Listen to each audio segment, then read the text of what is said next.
What's up, Rangers? Hope you guys are doing well out there during this quarantine time. Still going on. Who knows when it's gonna stop, but we're back here at the virtual training center for another workout. And so today we're gonna just be starting with a warm-up. Be similar to what we usually do. Make sure you get a jog in for a few minutes. And then some active stretching, some knee pulls, quad pulls.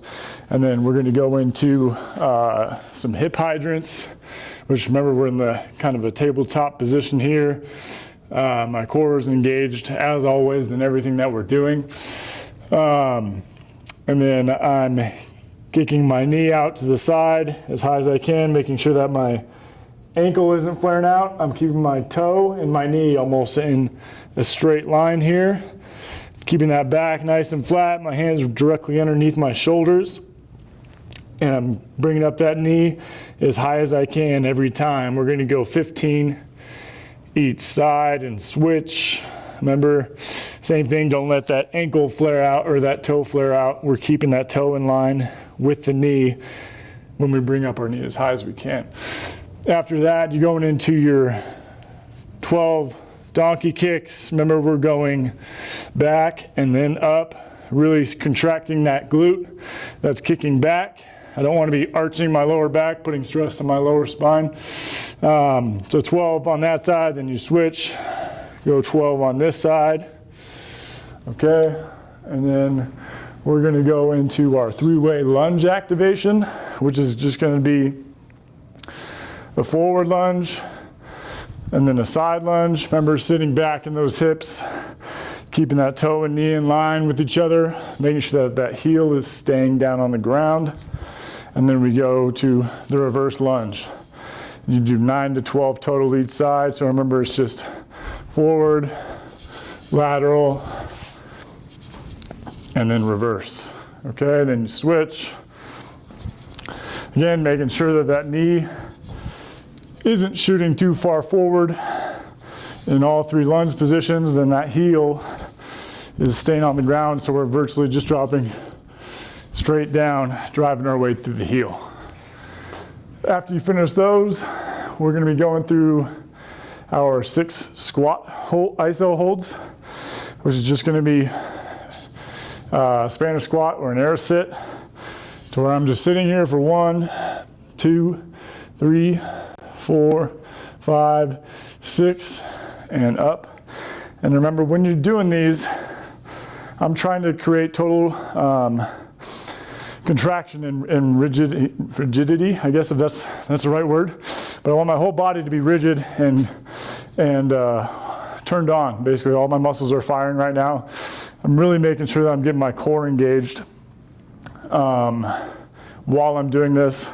My feet are parallel. I'm spreading the floor with my feet, which is creating the torque with the hip, right? Sitting back, keeping that torso up in line, keeping those glutes engaged, right, as well as my core.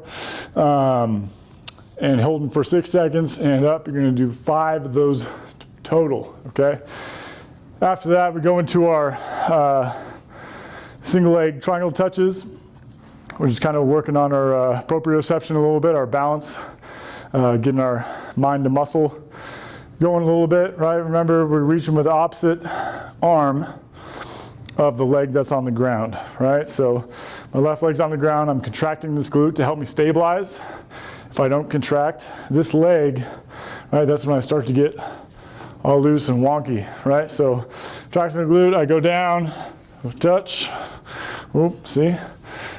To the side, in front, and then to the same side, right? We got 9 touches total, across, in front, to the side. And you switch once you get 9, across, in front, and to the side, okay? After that, we're gonna be going into our core activation. Remember, we got our 3 phases here, where we go heels close to butt, and I'm making sure that my rib cage and belly button are being driven into the ground. That way there's no space in between my lower back right now, right? We should all be very familiar with this before, but we're just gonna go over it again. So I want to go through 5 good breaths in each position. I'm going in through my nose for about 45 seconds and then pushing out slowly, or sorry, 3 to 4 seconds and then pushing out slowly for 5 to 6, right? So it's going to be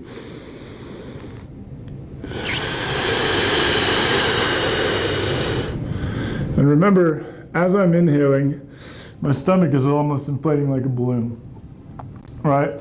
I'm trying to inhale through my diaphragm, not my chest cavity, right? That way I'm intaking more air and able to supply more oxygen and blood flow to my muscles as I'm activating them. And as I exhale, you'll feel your core and your entire torso being driven down into the ground, literally, right? So again, in for 2 to 3, out for 5 to 6.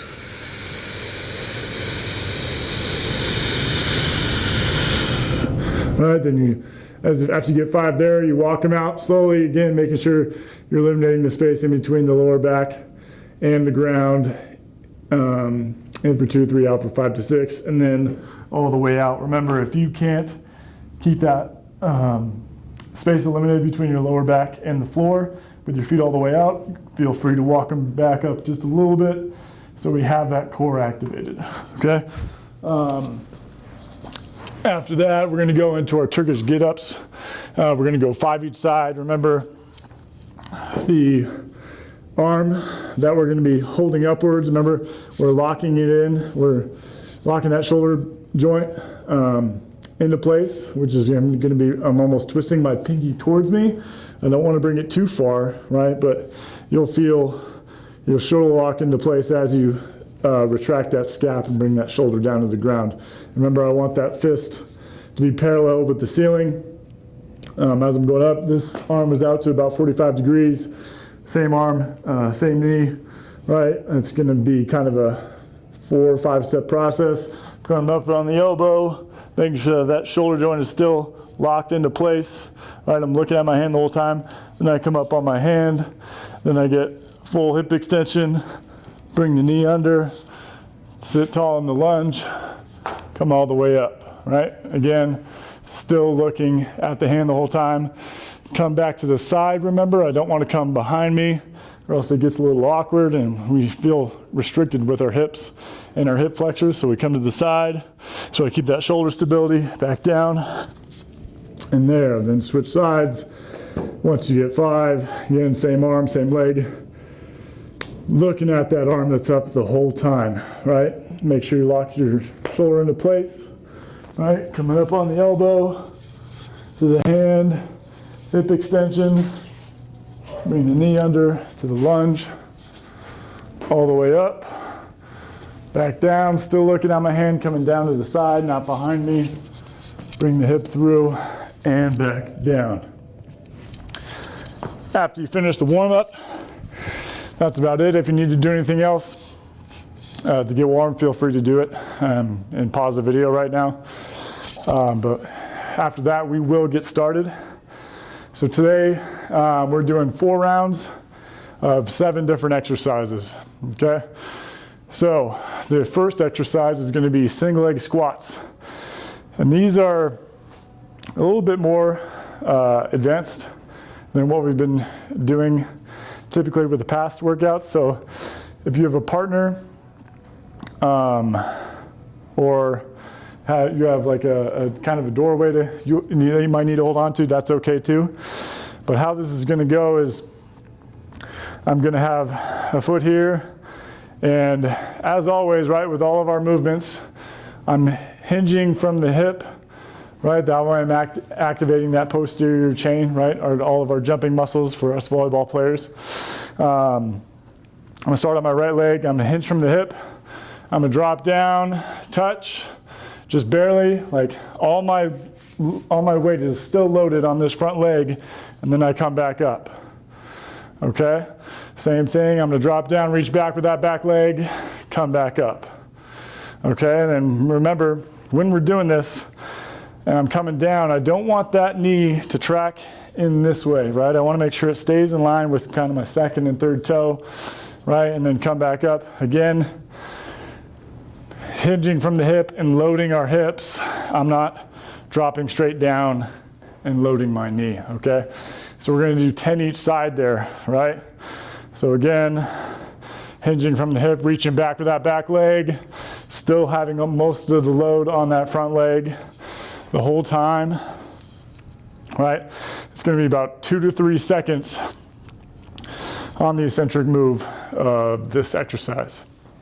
Okay, so that's 10 each side for the single leg squats. After that, we're just doing 20 bodyweight squats, which, like we did in the warm up, remember, feet are parallel, spreading the floor with my feet. I'm squeezing my glutes, squeezing my core, make sure that my torso is up. You can either have your hands on your head, out in front of you, or just to the side, right? I just don't want to put them on my legs, right? Because legs are your biggest muscles in your body. You should be able to use them without having to put your rest on them with your hands, okay? So we're gonna do 20 total, going down to 90, and then coming back up. Remember, it's kind of a mix between RDL and a squat because I'm loading those hips first quite a bit. I'm not just dropping straight down and loading the quads and the knees more.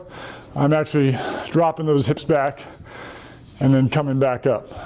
Okay, so remember 20 for those. After that, we're gonna go into our walking lunges, right? I'm just gonna be here. My knee is in line with my middle toe, second and third toe. My back knee almost touches the ground. Notice how I create 90 degrees here and 90 degrees here, right? Also, my torso is in line. I'm not hyperextending from my lower lumbar spine. And I'm just gonna be 20 walking lunges, right? If you don't have enough room to do 20 in a row, feel free to kind of just go back and forth to wherever you're at. But it's important to make sure that we're getting the full walking lunge, right? I'm not just sitting here doing this, right? That's only activating some of your legs, right? When we do the full walking lunge, I'm activating a lot more muscles than I would if I'm just doing stationary lunges, okay? So remember 20 total there, so that's 10 each leg. After that, we're moving into jump step-ups. So grab go to a stair or your couch, or if you have a box like this, use a box like this. I don't want it to be too high. That way we're creating a radical angle at our hip and placing a lot of stress there. If you can get to a spot where it's about, you create a 90-degree angle or maybe a little bit less, that's kind of ideal of what we're looking for right now. Okay, so this is gonna be 20 total here again. And what I'm doing is I'm gonna be propelling myself up into the air as high as I can, and I'm switching legs as I'm in the air and come down. I'm gonna propel myself up as quickly as I can once I touch the box and come down. So it'll look something like this, right? So I'll go here, here, trying to go up as high as I can every time, okay? Remember 10 each leg with those. Then we're gonna go into our dead start push-ups. And again, if you can do regular push-ups, feel free to do those. But the dead start push-ups, remember, we start on the ground. I'm going to squeeze my glutes, squeeze my core, make sure my scaps are retracted, and my elbows are pointed back at about 45 degrees. I don't want them out here creating a lot of slack in that shoulder joint, okay? So elbows are back, scaps are retracted, activate the core and glutes. I'm gonna push up and then lower for 1, 2, 3. Go ahead and feel, you can rest. If you need to rest, go ahead and rest. Or if you can just do regular push-ups, right? Go to 90 degrees. Again, make sure those scaps are retracted and those elbows aren't flaring out. After that, we're gonna go into our shoulder taps, which is in the high plank position. My hands are directly underneath my shoulders. I'm just doing 20 total taps, 10 each side. Again, keeping that core and belly button sucked into the spine, right? Keeping the core nice and activated.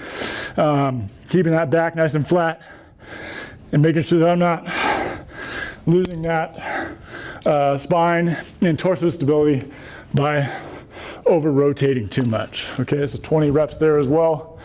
Then after that, we're just gonna finish off with a nice plank, a low plank tabletop, just for 45 seconds. Again, scaps retracted, core is activated just like we were doing in the warm-up. And as it gets like that last 10 or 15 seconds, go ahead and feel free to kind of squeeze your elbows towards your toes. You'll feel your core start to activate quite a lot more than it already does. But that's it for today's workout, those 7 exercises. You got 4 rounds, probably rest between 60 to 90 seconds in between each one. Yeah, and then welcome back. And looking forward to see you guys tomorrow for a core workout.